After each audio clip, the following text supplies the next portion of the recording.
Rebecca Anton est une maman gaga. Le 21 août 2013, l'actrice surtout connue pour son rôle de Céline Frémont dans la série française à succès Plus belle la vie accueillait son premier enfant. Une petite fille baptisée Léa. J'ai toujours eu envie d'avoir un enfant, mais plus les années passaient, plus je voyais mes chances s'amoindrir. Allant sur mes 40 ans, je n'y croyais plus vraiment. J'avais presque fait une croix dessus, confiait-elle dans les colonnes de télé 7 jours avant son accouchement.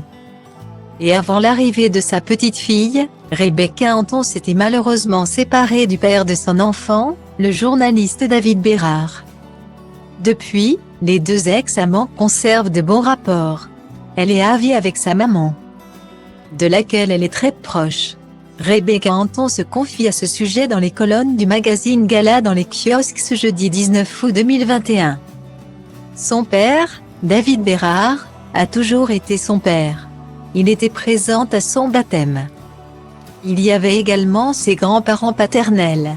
On peut dire que nous sommes quand même ce que l'on appelle une famille, dit Rebecca Anton. La comédienne de 48 ans indique ensuite que sa fille, qui fêtera ses 8 ans ce samedi 21 août, est très proche d'elle, à tel point qu'elle préfère voir son papa en compagnie de sa maman et non toute seule. Comme elle est très fusionnelle avec moi, elle n'a pas spécialement envie de voir son papa seul. Ainsi, tous deux organisent des escapades ensemble pour partager du bon temps avec leur fille. En effet, Rebecca Anton tient à ce que sa fille continue à voir son père. Elle a bien trop souffert de la distance qui l'éloigne du sien. C'est un artiste peintre anglais qui vit dans le sud de la France. Ma fille porte son patronyme, il y a ainsi une lignée d'Anton. Nous ne nous voyons pas beaucoup mais il reste mon papa. Point.